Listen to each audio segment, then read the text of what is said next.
الله الحمد لله نحمده ونستعينه ونستغفره ونؤمن به ونتوكل عليه ونعوذ بالله من شرور أنفسنا ومن سيئات أعمالنا من يهده الله فلا مضل له ومن يضلله فلا هادي له ونشهد أن لا إله إلا الله وحده لا شريك له ونشهد أن سيدنا ومولانا محمدا عبده ورسوله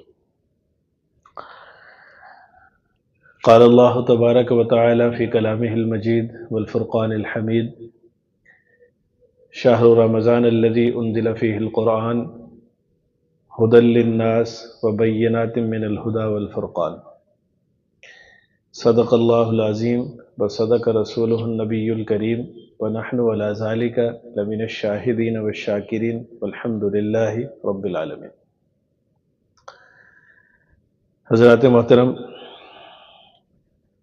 میں کوئی ایسا خطیب نہیں ہوں کہ جس کی وجہ سے آپ کو ایسا لگے گا کہ شاید کوئی جیسے عمومی خطیب ہوتے ہیں اس طرح بیان بھی نہیں آتا، اور بہت زیادہ کوئی ایسی علمی گفتگو بھی شاید نہ کر پاؤں۔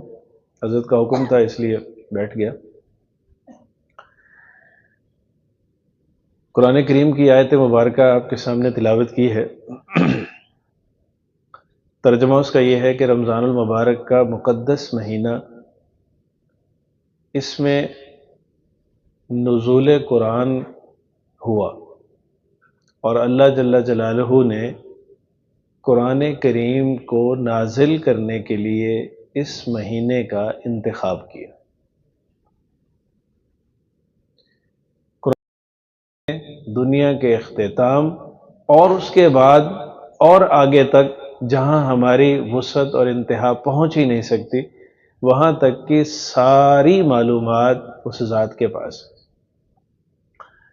اور ظاہر سی بات ہے کہ جس کے پاس جتنی معلومات ہوتی ہیں اس کا بنایا ہوا قانون اتنا ہی جامع ہوتا ہے۔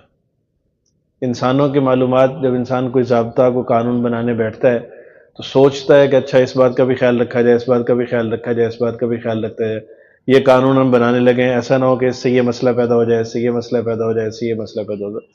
تو انسان اپنے علم اور اپنی معلومات کی بنیاد پر قانون اور ضابطہ جب بنا رہا ہوتا ہے تو اس میں رعایتیں بھی رکھتا ہے کہ قانون اس وجہ سے خراب نہ ہو جائے، اس وجہ سے خراب نہ ہو جائے، اس وجہ سے خراب نہ ہو جائے۔ اللہ جل جلالہ کی معلومات چونکہ لامحدود ہے، اور ہر چیز کی معلومات، ہم یہ کہہ نہیں سکتے کہ کوئی چیز دنیا میں ایسی ہے جس کی معلومات رب کریم کے پاس نہ ہو، یہ کہا نہیں جا سکتا، کہا بھی نہیں جا سکتا، اور ایسا نظریہ اور عقیدہ بھی نہیں رکھا جا سکتا۔ ظاہر سی بات ہے کہ اگر ایسا نظریہ اور عقیدہ بھی ہم رکھیں تو ظاہر سی بات ہے یہی کفر ہے، یہی شرک ہے۔ اللہ جل جلالہ کے پاس ہم علم کی یا معلومات کی حد بندی کر دیں، یہ اللہ کی شان کے خلاف ہے۔ تو اللہ جل جلالہ نے قرآن کریم جو امت کو ایک نظام اور فارمولے کے طور پہ دیا، اس کے نزول کے لیے رمضان المبارک کو منتخب فرمایا۔ اس سے آپ اندازہ لگا سکتے ہیں کہ ایک ایسا قانون جو اللہ تعالیٰ نے قیامت تک باقی رکھنا ہے، اس کے لیے وقت کا انتخاب کیا رمضان المبارک۔ اس سے بات سمجھ آئی کہ رمضان المبارک اللہ جل جلالہ کے ہاں انتہائی برکت اور رحمت والا مہینہ ہے۔ اس کی برکت اور رحمت اور وسعتوں پہ آپ صلی اللہ علیہ وسلم کی احادیث مبارکہ میں بے شمار فضائل موجود ہیں، جو آپ مختلف جمعے کے خطبات میں ادھر ادھر سنتے بھی رہتے ہیں۔ لیکن عجیب بات یہ ہے کہ سال کے سارے مہینے اللہ تعالیٰ نے بنائے، اور ہر مہینے میں انسان عبادات کا مکلف بھی ہے، ہر مہینے میں انسان نے عبادات کرنی بھی ہے۔ لیکن سرور کائنات صلی اللہ علیہ وسلم کی ذات بابرکات کو اگر ہم دیکھیں تو آپ کو کسی چیز کا اتنا انتظار نہیں رہتا تھا جتنا رمضان المبارک کا انتظار رہتا تھا۔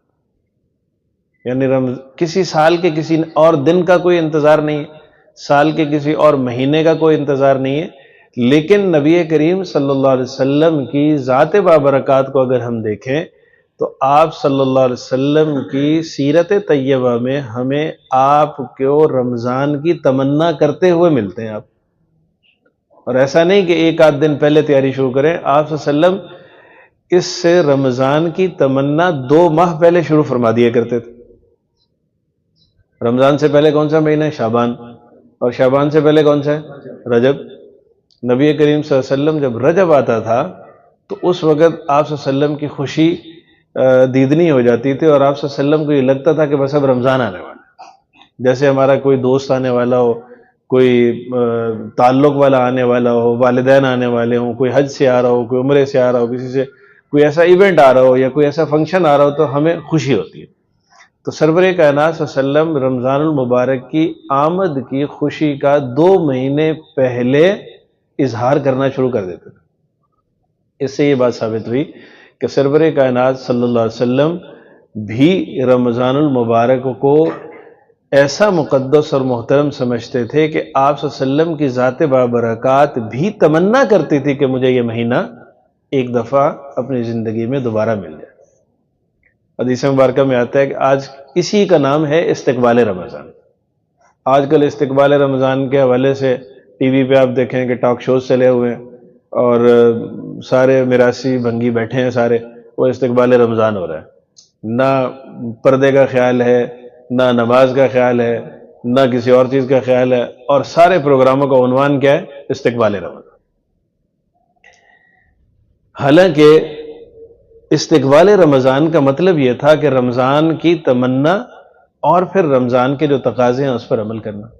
استقبال رمضان تو یہ تھا کہ سرور کائنات صلی اللہ علیہ وسلم رمضان المبارک کا 2 مہینے پہلے انتظار شروع فرما دیتے تھے. اسی لیے آپ صلی اللہ علیہ وسلم کی دعاؤں میں ہمیں ملتا ہے کہ آپ صلی اللہ علیہ وسلم فرمایا کرتے تھے جب رجب آتا تھا تو آپ صلی اللہ علیہ وسلم دعا فرماتے تھے اللہم بارک لنا فی رجب و شعبان وبلغنا رمضان.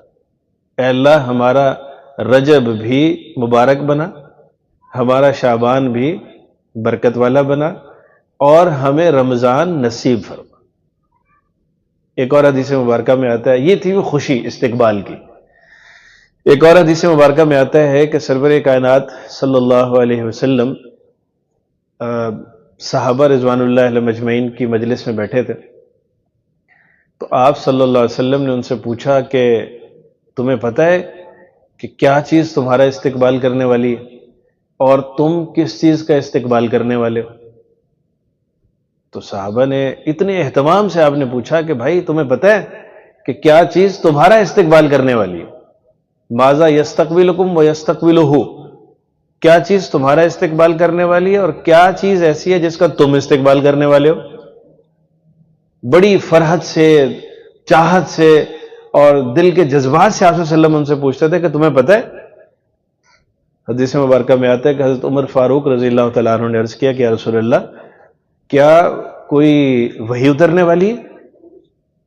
آپ نے فرمایا نہیں. پھر پوچھا کہ یا رسول اللہ کوئی جہاد کا حکم آنے والا ہے یا کوئی اللہ کی طرف سے کوئی اور خصوصی حکم آنے والا ہے؟ تو آپ صلی اللہ علیہ وسلم نے فرمایا کہ نہیں، ایسا بھی نہیں. رمضان آپ صلی اللہ علیہ وسلم نے ارشاد فرمایا کہ جہاد بھی نہیں ہے اور ایسی بھی کوئی بات نہیں ہے، رمضان المبارک کا مقدس مہینہ آنے والا ہے، وہ مقدس مہینہ تمہارا استقبال کرنے کے لیے آ رہا ہے اور تم اس کا استقبال کرنے کے لیے اللہ تعالیٰ تمہیں حیاتی اور زندگی بخشے گا تو تم بھی اس کا استقبال کرو گے. یہ تھا اظہار خوشی.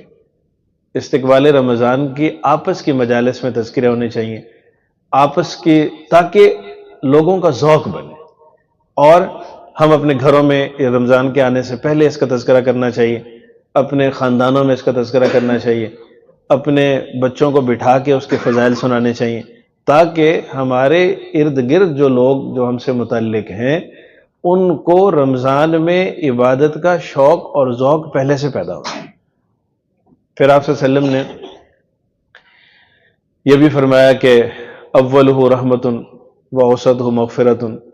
آپ صلی اللہ علیہ وسلم نے فرمایا کہ رمضان المبارک کا مہینہ جب آ جاتا ہے تو اس کا پہلا عشرہ جو ہے وہ رحمت ہے، دوسرا عشرہ مغفرت ہے، اور تیسرا عشرہ کیا ہے؟ آگ سے آزادی کا ہے. کبھی کبھی سوچا کرتے تھے کہ، اور یہ سوال صحابہ نے نبی کریم صلی اللہ علیہ وسلم سے بھی کیا کہ پہلی امتوں نے تو بہت لمبی لمبی عمریں پائیں، 900 سال، 950 سال، اتنی لمبی عمریں پائیں. اور ظاہر سی بات ہے کہ ایک آدمی نے اگر 900 سال کی زندگی پائی اور اللہ کی فرما برداری میں وقت گزارا تو ہم جو مرضی کر لیں اس کے برابر تو نہیں ہو سکتے نا. تو یہ والی جو چیزیں ہیں نا، یہ اللہ تعالیٰ نے ہمیں کیا کی ہیں، بونس کے طور پہ دی ہیں کہ ہم وہ 950 سال کی تمنا میں بیٹھے بیٹھے اپنے آپ کو پگھلاتے نہ رہیں، بلکہ ان درجات تک پہنچنے کے لیے ہمیں اللہ نے مختلف ٹولز دے دی. ان میں سے ایک کیا ہے؟ رمضان ہے. اب پہلا عشرہ سرور کائنات صلی اللہ علیہ وسلم فرمایا کہ یہ رحمت ہے. جب رحمت ہے تو اللہ کی رحمت کو انسان سمیٹنا چاہے گا تو سمیٹ لے گا، نہیں سمیٹنا چاہے تو پھر بدبخت ہوگا. اور نبی کریم صلی اللہ علیہ وسلم کے فرمان میں ہمیں ملتا بھی ہے کہ رمضان المبارک کا مہینہ آئے اور کوئی شخص عبادات کے ذریعے سے اللہ تعالیٰ کو راضی نہ کرے، وہ شخص کیا ہے؟ بدبخت. تو رمضان المبارک کا استقبال کا طریقہ کار یہ ہے. میں بہت ساری فضائل کی باتوں کی طرف نہیں جاؤں گا، اتنی بات ہمیں مسلم ہے کہ رمضان المبارک کا مہینہ مقدس اور برکت والا مہینہ ہے. ان فضائل کے بعد اب اگر ہم روزانہ یہی سوچتے رہیں گے کہ رمضان المبارک مقدس ہے، برکت والا، نماز نہیں ہے. رمضان المبارک کے بہت فضائل ہیں. رمضان المبارک کو اللہ تعالیٰ نے بڑا ہی پسندیدہ مہینہ قرار دیا ہے، اس میں قرآن کریم کو نازل فرمایا اور غیبت جاری ہے. یہ سارے کام اسی طرح چل رہے ہیں جس طرح زندگی رمضان کے علاوہ چل رہی تھی. تو نہ استقبال رمضان ہے، نہ ان فضائل کو سننے کا کوئی فائدہ ہے، اور نہ ہی ان کے تذکرے کا کوئی فائدہ ہے. تذکرے کا فائدہ یہ ہے کہ ہمیں رمضان المبارک کے استقبال اور قدر کی پلاننگ کرنی چاہیے. وہ پلاننگ کیا ہے؟ پلاننگ یہ ہے کہ رمضان المبارک میں ایک کام تو ہمیں یہ کرنا چاہیے کہ سرور کائنات صلی اللہ علیہ وسلم جو دعائیں پڑھا کرتے تھے رمضان المبارک میں، آپ صلی اللہ علیہ وسلم نے جو دعائیں رمضان میں پڑھی ہیں وہ ہمیں یاد ہونی چاہیے. مثال کے طور پہ رمضان المبارک کا چاند ہم سارے دیکھتے ہیں اور مشتاق بھی ہوتے ہیں اور اس کے انتظار میں بھی ہوتے ہیں. تو سرور کائنات صلی اللہ علیہ وسلم رمضان المبارک کا چاند دیکھتے وقت جو دعا پڑھتے تھے کم از کم وہ دعا میں یاد کر لینی چاہیے. اللہم احلہ علینا بالجمن والایمان والسلامت والاسلام ربی وربک اللہ. چاند کو مخاطب کر کے آپ صلی اللہ علیہ وسلم فرما رہے ہیں کہ چاند تیرا رب اور میرا رب ایک ہی ہے. اس دعا میں بھی آپ صلی اللہ علیہ وسلم نے کیا کیا ہے؟ مشرکین کے اس عقیدے کی نفی فرمائی ہے کہ عبادت کے لیے ذات ایک ہی ہے، اور وہ کون ہے؟ رب العالمین. نہ تو کسی چاند کی پرستش کی جا سکتی ہے، نہ ہی کسی سورج کی پرستش کی جا سکتی ہے، نہ ہی کسی نبی ولی کی پرستش کی جا سکتی ہے. عبادت اور پرستش اگر کی جا سکتی ہے تو وہ کس کی ہے؟ صرف ایک اللہ کی ہے. چاند کو مخاطب کر کے کہتے ہیں کہ تمہارے آنے سے ہمیں خوشی ہے، تمہارے آنے سے ہمیں خوشی ہے کہ تم ہمارے لیے رمضان کو لانے کا سبب بنے ہو. لیکن ایک بات یاد رکھو، تمہارا اور میرا رب کیا ہے؟ ایک ہی ہے. ہمیں آپ کے آنے کی خوشی ہے لیکن رب ہم ایک ہی ذات کو مانتے ہیں. اس لیے نہ تو کسی پیر رب کے درجے کا ہو سکتا ہے، نہ کوئی ولی پر رب کے درجے کا ہو سکتا ہے، نہ کوئی نبی رب کے درجے کا ہو سکتا ہے. نبی صلی اللہ علیہ وسلم نے اور باقی سارے انبیاء نے ہمیں ہر اپنی دعا میں توحید کا سبق سکھایا. تو اس سے ایک بات تو یہ ثابت ہوئی کہ ہمیں یہ دعا یاد کر لینی چاہیے. استقبال کا یہ تقاضا ہے. اب یہ دعا ہم رمضان میں بھی پڑھیں گے، جب عید کا چاند نظر آئے گا اس وقت بھی پڑھیں گے، ہر مہینے جب چاند نظر آئے اس وقت دعا پڑھیں گے. تو سرور کائنات صلی اللہ علیہ وسلم کی سیرت کا تقاضا یہ تھا کہ دعا کو یاد کر لیں. پھر نبی کریم صلی اللہ علیہ وسلم کی دعاؤں میں آتا ہے کہ آپ صلی اللہ علیہ وسلم جب افطار فرماتے تھے تو کیا دعا پڑھتے تھے؟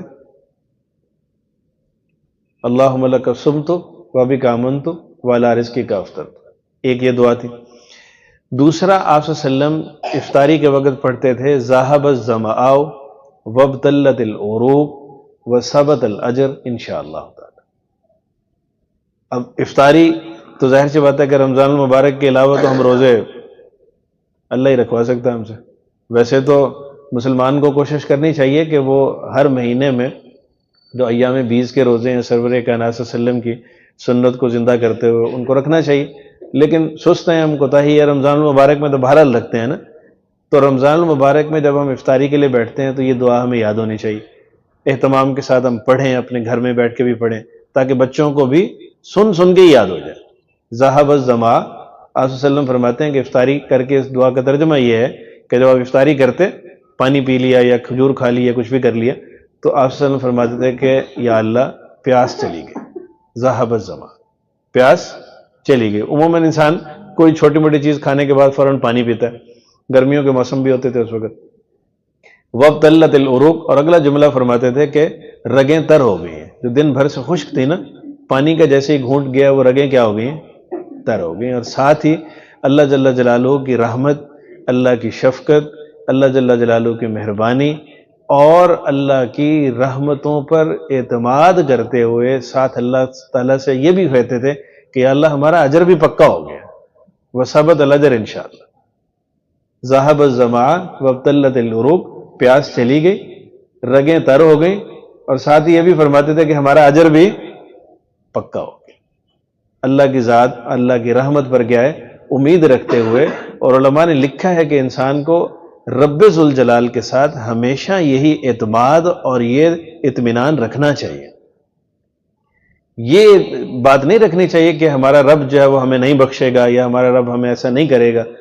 رب ذوالجلال سے ہمیشہ علماء نے لکھا ہے کہ یہ امید اور یہ توقع رکھنی چاہیے کہ ہمارا رب غفور الرحیم ہے اور ہمارا رب ہمیں کیا ہے؟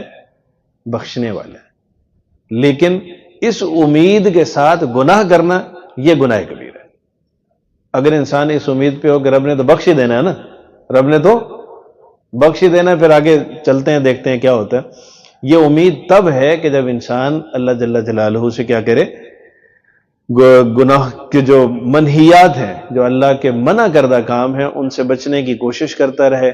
ہمیشہ اگر کوئی ہو گیا ہے تو اس سے توبہ کرتا رہے، اور پھر ساتھ ساتھ رب ذوالجلال کی رحمت پر امید رکھتا رہے کہ اللہ جل جلالہ مجھ سے دانستہ یا نادانستہ اگر کوتاہیاں ہوں گی تو وہ معاف بھی فرمائے گا اور مجھے معافی کی اور توبہ کی توفیق بھی دیتا رہے گا. تو دوسری بات کیا ہوگی کہ یہ دعا یاد کر لینی چاہیے، ذہب الظما وابتلت العروق وثبت الاجر انشاءاللہ تعالی. اسی طرح رمضان المبارک کے مقدس مہینے میں ہمیں اپنی نمازوں کی فکر کرنی چاہیے. نماز کی فکر تو ہر سال کے ہر وقت میں ہونی چاہیے، لیکن رمضان المبارک میں چونکہ ماحول بنا ہوا ہوتا ہے، ہر طرف لوگ عبادت کی طرف متوجہ ہوتے ہیں، لوگوں کا ذہن بھی اس طرف متوجہ ہوتا ہے، اور پھر وہ جو کیا کہتے ہیں شیطان صاحب ہے نا، وہ بھی گرفتار ہوتے ہیں نا، جو ہمارا جس کے ساتھ بہت زیادہ تعلق کی وجہ سے ہم کبھی ادھر ہو جاتے ہیں کبھی ادھر ہو جاتے ہیں، تو اس کو بھی اللہ تعالیٰ ہمارے اوپر رحمت اور شفقت کرتے ہوئے ایک مہینے کے لیے اندر کر دیتے ہیں. تو اس کا نتیجہ یہ ہوتا ہے کہ ہر انسان کے دل میں جذبات ہوتے ہیں. اس جذبات کا جو وقت ہے، جب موقع ہے، ماحول بھی بنا ہوا ہے، جذبات بھی بنے ہوئے ہیں، شیطان بھی نہیں ہے، تو ایسے وقت کو اچھے طریقے سے یوٹیلائز کرتے ہوئے نماز کی عادت بنانی چاہیے. اگر کوئی شخص اس سارے حالات کے باوجود بھی نماز کی عادت بنانے کی کوشش نہیں کرتا، تو ظاہر سی بات ہے کہ جب یہ شیطان بھی کھل جائے گا، جب اور بھی بہت ساری ماحول بھی نہیں بنا ہوا ہوگا، اور اب تو مسجدوں میں بھی ماحول بنا ہوا ہے، ہر طرف لوگ جو ہے وہ تراویح میں بھی جا رہے ہیں اور ذکر اذکار میں بھی جا رہے ہیں، تلاوت بھی کرتے ہوئے لوگ آپ کو مسجدوں میں نظر آئیں گے، اور جو ہے وہ رات کو تہجد کے وقت بھی لوگ قریب کی محلے کی مساجد میں اٹھ کے آئے ہوئے تھے. تو ماحول بنا ہوا ہے نا، ماحول سے انسان کو کام کرنا آسان ہو جاتا ہے. اس وقت میں جو دوسری اہم بات یہ ہے کہ اپنی نماز کی فکر کریں اور نماز 5 وقت پوری کرنے کی کوشش کریں. ایک چیک لسٹ بنا لیں اپنی، 40 دن پوری کر لیں، 40 نمازیں پوری کر لیں. کم سے کم درجہ یہ ہے کہ ہمیں 40 نمازیں جو ہے وہ با جماعت پوری کر لینی چاہیے حاضری کے ساتھ. اپنی حاضری خود لگائیں اور اس نیت کے ساتھ لگائیں کہ یا اللہ میں یہ کوشش کر رہا ہوں، اس کوشش کو میری عادت بنا دیں. اور ظاہر سی بات ہے کہ جب ہم کوشش کریں گے تو انشاءاللہ امید یہ ہے کہ اللہ تعالیٰ فضل فرمائیں گے. کوئی حدیث نہیں ہے یہ جو اگلی بات کرنے لگا ہوں، یا کوئی قرآن کا فارمولہ نہیں ہے، لیکن اکابر کے ملفوظات میں یہ بات ملتی ہے کہ رمضان جیسا گزرتا ہے سال ویسا گزرتا ہے. اب انسان کی مرضی ہے رمضان کو جیسے مرضی گزار لے. رمضان اگر نماز کی پابندی کے ساتھ گزارنے کی کوشش کر لے گا تو اس بقیہ سال بھی کیا ہوگا؟ نماز کی پابندی ہونے آسان ہو جائے گی. اور اگر رمضان بھی اسی طرح گزارا جیسے کہ دوسرے مہینے گزارے تھے، تو پھر ظاہر سی بات ہے کہ پابندی کی کوشش کب کرے گا، کون کرے گا اور کیسے کرے گا، یہ ایک مشکل مرحلہ ہے۔ اور نماز ایک ایسی چیز ہے کہ حدیث مبارکہ میں آتا ہے کہ قبر میں سب سے پہلے سوال نماز کا ہوگا۔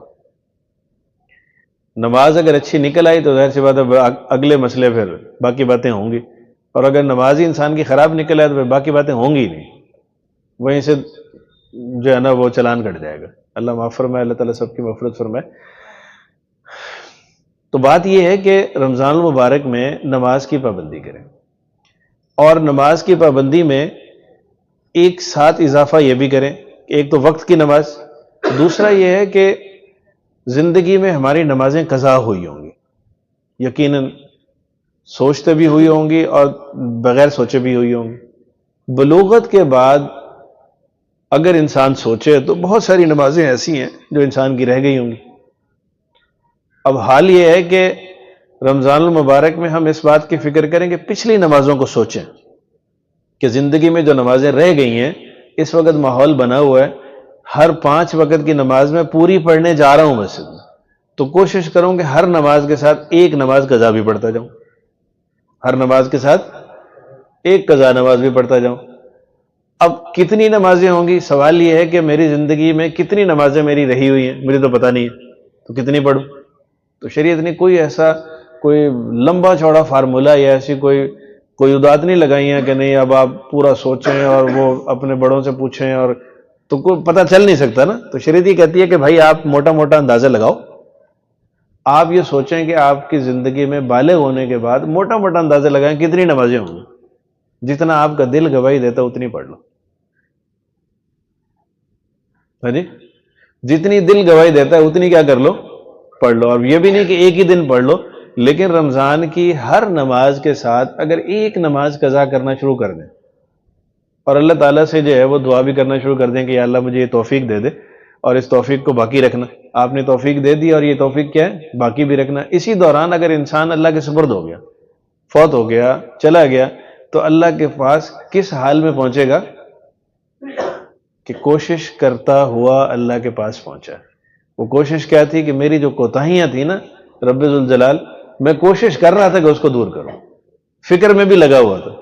اب زندگی نے وفا نہیں کی اور زندگی اتنی تھی پوری نہیں ہو پائی ہیں، میرے گمان کے مطابق بھی میری جتنی نمازیں تھیں وہ پوری نہیں ہو پائی ہیں۔ تو مجھے بتائیے کہ اللہ تعالیٰ کی ذات سے ہمیں کیا توقع ہے ایسے موقع پہ؟ بھائی میرا خیال تھا کہ 2 سال کی نمازیں ہیں میری، میں نے شروع کی اور 1 سال کے بعد انتقال ہو گیا، 1 مہینے کے بعد انتقال ہو گیا۔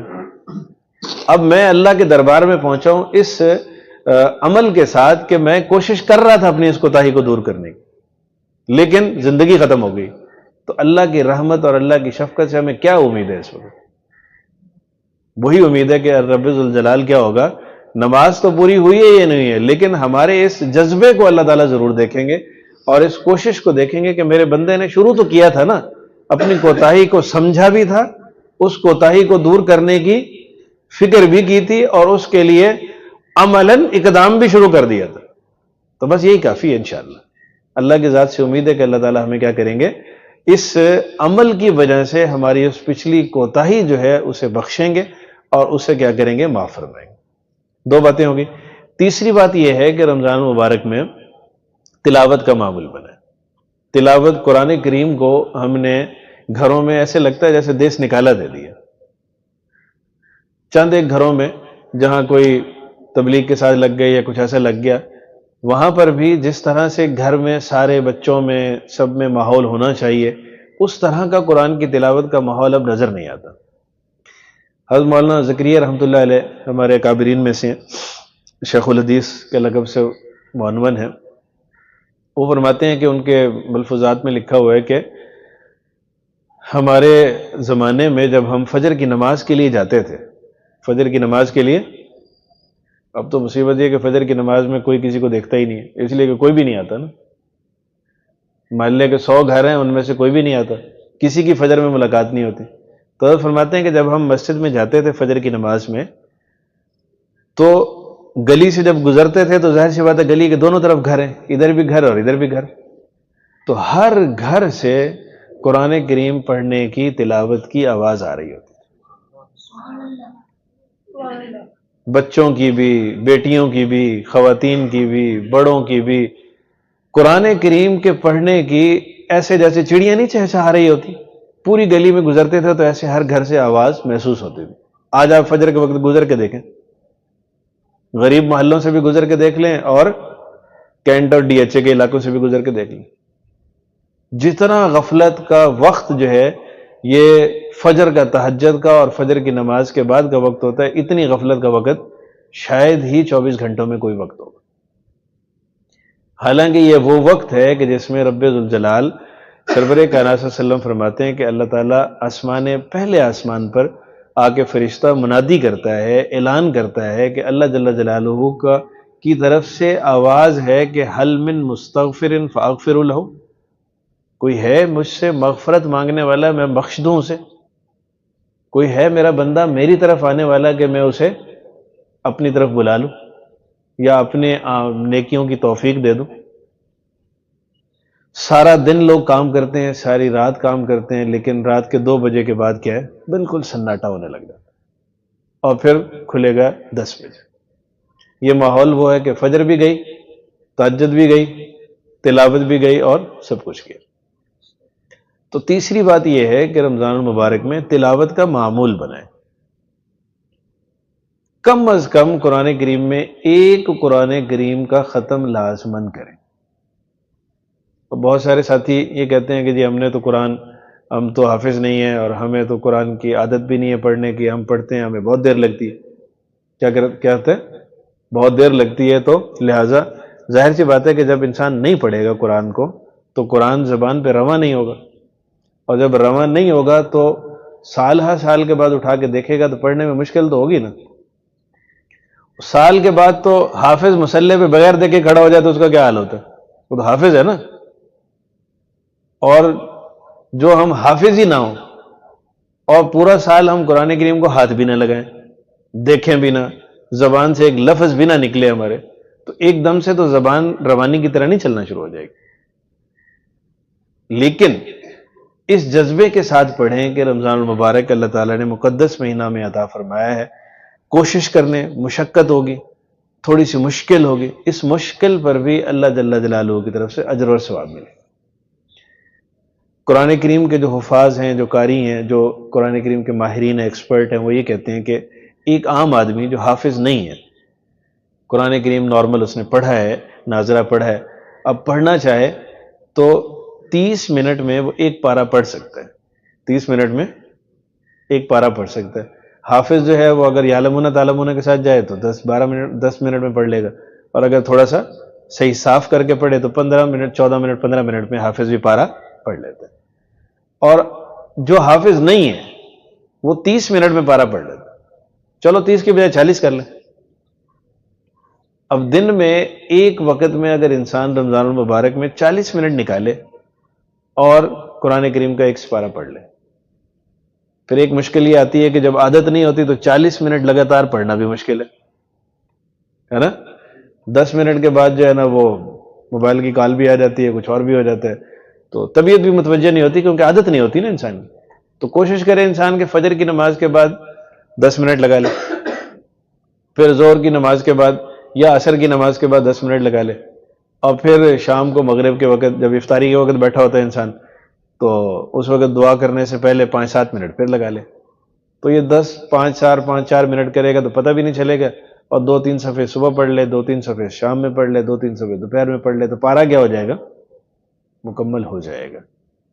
یہ باتیں اس لیے عرض کر رہا ہوں کہ ابھی رمضان کا آغاز ہے، جب آدھا گزر جاتا ہے تو اس کے بعد پھر انسان سوچتا ہے کہ ابھی تو مشکل، اب نہیں ہو سکتا، یہ کام ابھی نہیں ہو سکتا۔ اب چونکہ آغاز ہے تو ابھی ہم اگر اس کی منصوبہ بندی کریں گے تو یہ کام کرنا بھی آسان ہے اور یہ کام ہو بھی جائے گا۔ تو تیسری بات کیا ہوگی؟ تلاوت قرآن کریم کا کیا کریں؟ معمول بنائیں۔ چوتھی بات یہ ہے کہ نوافل کا جتنا مقدر ہو سکے، جتنی کوشش ہو سکے اہتمام کریں۔ مثال کے طور پہ نوافل میں سے ایک اہم نفل جو ہے وہ تہجد ہے۔ ویسے تو تہجد کے لیے اٹھنا مشکل کام ہوتا ہے، لیکن آج کل تو ہر کسی نے تہجد کے وقت میں اٹھنا ہی اٹھنا ہے۔ وہ کیوں؟ سحری کرنی ہے نا. سحری کا وقت وہی ہے جو رات کا آخری تیسرا پہر ہے، تہجد کا وقت. اس وقت میں اب صرف کوشش کیا کرنی ہے کہ اٹھنا بھی ہے، جاگنا بھی ہے، نیند بھی ختم کرنی ہے، لیکن صرف ایک کوشش اور کرنی ہے کہ وضو کر کے 2 رکعت نفل پڑھ لیں، تہجد کی نیت سے پڑھ لیں اور دعا کر لیں اللہ تعالیٰ سے. حدیث مبارکہ میں آتا ہے کہ رمضان المبارک میں روزہ دار کی ہر روز ایک دعا ضرور قبول ہوتی ہے. ہر روز ایک دعا کیا ہوتی ہے؟ ضرور قبول ہوتی ہے. اب پتہ نہیں سال کے 12 مہینوں میں ہماری کوئی دعا قبول ہوتی ہے نہیں ہوتی ہے، کون سی ہوتی ہے کون سی نہیں ہوتی ہے، لیکن رمضان المبارک میں سرور کائنات صلی اللہ علیہ وسلم کے اس فرمان کی وجہ سے ہمیں اتنی گارنٹی تو مل گئی ہے کہ ہر روز ایک دعا ہماری لازماً قبول ہونی. اب ہماری مرضی ہے کہ ہم اللہ سے وہ ایک دعا بھی مانگیں یا نہ مانگیں.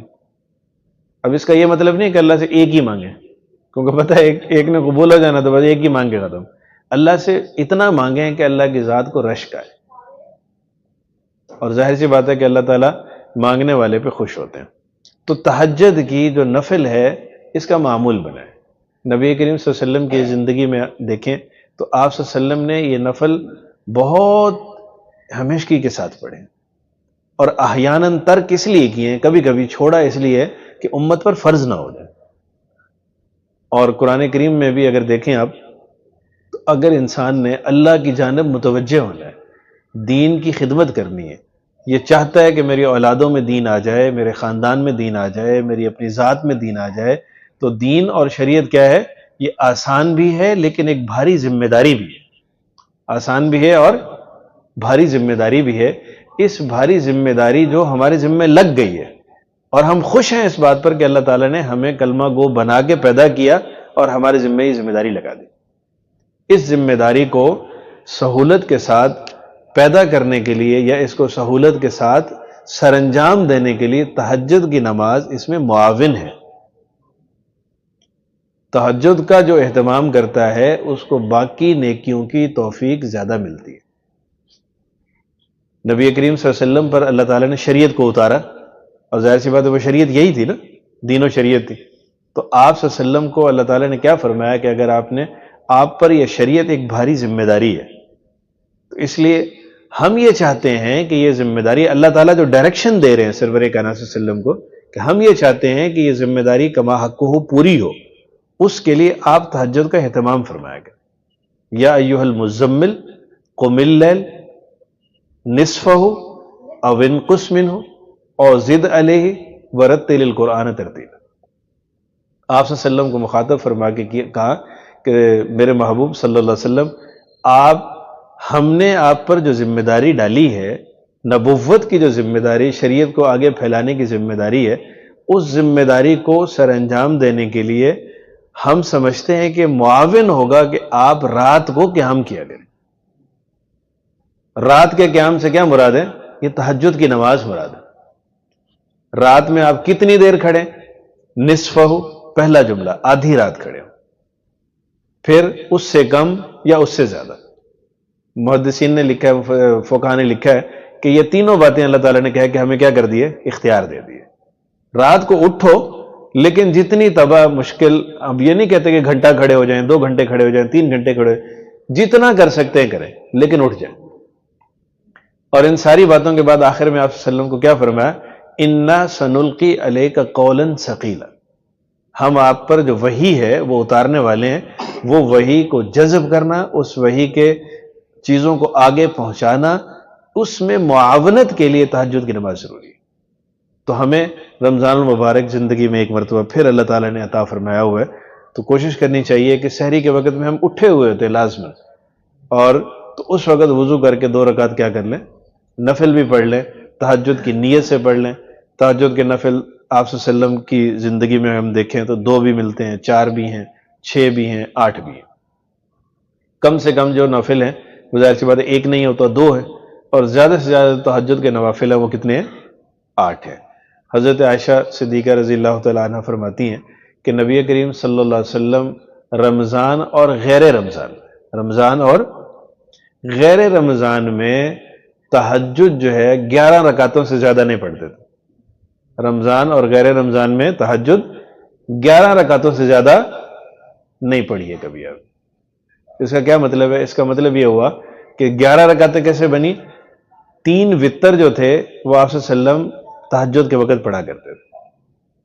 آج بھی حکم یہی ہے کہ تہجد وتر جب آخری پہر میں پڑھنے چاہیے، لیکن آخری پہر میں مڑتے نہیں تو وتر ہی قضا ہو جائیں گے، اس لیے بہتر یہ ہے کہ پڑھ کے سو جانے چاہیے۔ آپ صلی اللہ علیہ وسلم کا معمول یہ تھا کہ آپ صلی اللہ علیہ وسلم وتر کیا کرتے تھے؟ تہجد کے ساتھ پڑھتے تھے۔ اب 2 رکعت تہجد کے لیے پڑھے ہیں تو 3 وتر کتنی ہو گئی؟ 5۔ کبھی آپ نے 4 رکعتیں پڑھی تو کل ملا کے 7 ہو جائیں گی، کبھی آپ نے 6 پڑھی تو کل ملا کے کیا ہو جائیں گی؟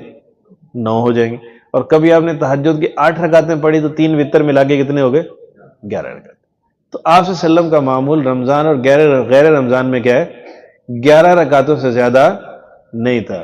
ہمارے بہت سارے بھائی جو ہے وہ یہ روایات پیش کر کے کہتے ہیں کہ نبی کریم صلی اللہ علیہ وسلم کی جو رات کی نماز تھی وہ تراویح قرار دیتے ہیں، اور وہ یہ کہتے ہیں کہ دیکھیں آپ صلی اللہ علیہ وسلم نے 8 سے زیادہ تو پڑھی نہیں ہے، 3 تو وتر ہے نا، اس میں 3 کیا ہیں؟ وتر ہیں، اور باقی رات کی جو نماز ہے وہ کیا ہے؟ 8 رکعتیں ہیں، تو لہٰذا تراویح کتنی ہے؟ 8 رکعتیں۔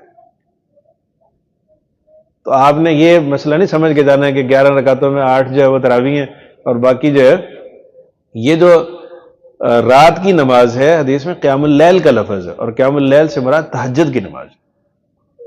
تہجد کی نماز میں نبی کریم صلی اللہ علیہ وسلم کا معمول 11 رکعتوں سے زیادہ پڑھنے کا نہیں تھا۔ اس لیے تراویح کی نماز 8 رکعتیں نہیں ہیں، بلکہ کیا ہے؟ 20 رکعتیں ہیں۔ یہ جو مفہوم تراویح 8 رکعتوں کا، یہ ملکہ برطانیہ سے پہلے کسی کو سمجھ نہیں آیا۔ یہ جو انگریز آئے تھے نا، جب یہ غیر مقلدین اور اہل حدیث جو ہے وہ باقاعدہ یہ فرقہ وجود میں آیا، تو اس سے پہلے کسی کو پتہ نہیں تھا، نہ تو صحابہ کسی کو پتہ تھا۔ سب نے یہی سمجھا کہ اس روایت، حضرت عائشہ کی روایت تو بہت پرانی ہے نا، اس کا مفہوم کسی نے یہ نہیں سمجھا کہ اس سے مراد تراویح کی نماز۔ سب نے یہی سمجھا، اس لیے کہ دیکھا تھا نا سرور کائنات صلی اللہ علیہ وسلم کو کہ آپ صلی اللہ علیہ وسلم کا معمول رات کی نماز میں تہجد کی نماز پڑھنے کا تھا، تو اس لیے تہجد کی نماز جو ہے وہ ہمیں اس کا اہتمام کرنا چاہیے، اور اس کے علاوہ جو ہے وہ صدقہ خیرات کرنا چاہیے۔ چوتھی اور آخری بات جو ہے، صدقہ اور خیرات کا اہتمام کرنا چاہیے۔ صدقہ اور خیرات میں روزے دار کو روزہ افطار کروانا، یہ بھی صدقہ ہے۔ نبی کریم صلی اللہ علیہ وسلم نے ارشاد فرمایا کہ روزہ دار کو افطار کروانے کا بہت سارا ثواب ہے، تو صحابہ رضوان اللہ علیہم اجمعین نے اس پر پریشانی کا اظہار فرمایا کہ یا رسول اللہ، افطاری کا مطلب تو ہوتا ہے کہ بہت ساری چیزیں نا، تو وہ ہمارے پاس تو اس کی استطاعت نہیں ہے، قوت اور طاقت نہیں ہے، تو ہم کیسے کریں گے؟ تو آپ صلی اللہ علیہ وسلم اس لیے فرمایا کہ کوئی شخص ایک گھونٹ پانی سے بھی روزہ افطار کروا دے تو وہ بھی اجر و ثواب کا کیا ہے؟ مستحق ہے۔